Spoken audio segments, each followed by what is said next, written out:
If you've been in sales for any period of time, you know that eventually you're gonna have to pick up the phone and make what we call a cold call. Now, when I first started in sales, I thought cold calling was dead. But as I've come to find out, cold calling is still a part of everyone's sales process. You gotta be able to talk to somebody about the thing or the product or service that it is you're selling. For me, I used to have a mindset that cold calling was meant for me to sell somebody something.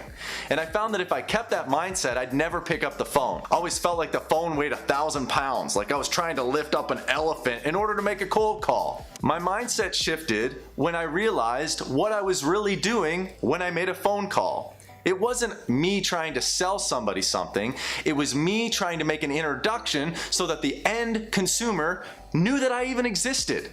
So I changed the way that I made cold calls. Instead of me making cold calls saying, "Hi, it's Jonathan Seller, I'd like to talk to you about blah blah blah," selling on features and benefits, I simply said, "Hi, my name's Jonathan Seller.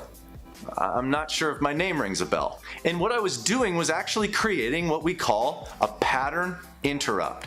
This is where instead of doing the normal, "Hi, I'm Joe Schmo and I'm trying to sell you this," that's a sure way of getting hung up on.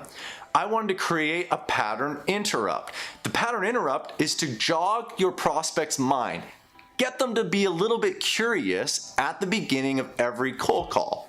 The way that I do this is by simply stating my name and asking them, "I'm not sure if my name rings a bell."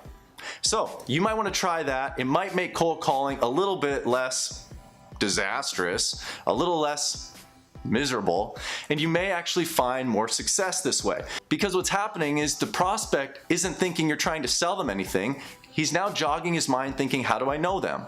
So when I do this and I say, "Hi, my name's Jonathan Seller, I'm not sure my name rings a bell," the end consumer, the prospect, usually goes, "Yeah, I'm not sure if it does."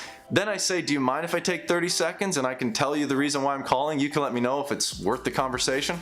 And then they say, "Yeah, go ahead." And now I'm in. That's all I want you to try to do this week. Try to create a pattern interrupt at the beginning of your cold calls, because your mindset is going to be, "I'm not trying to sell this guy, I'm just simply trying to make an introduction and let them know I exist, we exist, and if there's any reason to do business, they at least have my name on the top of their radar." So go ahead, pick up that phone, keep making cold calls, because I'm telling you, it will work as long as your mindset isn't trying to make a sale, you're just trying to make an introduction.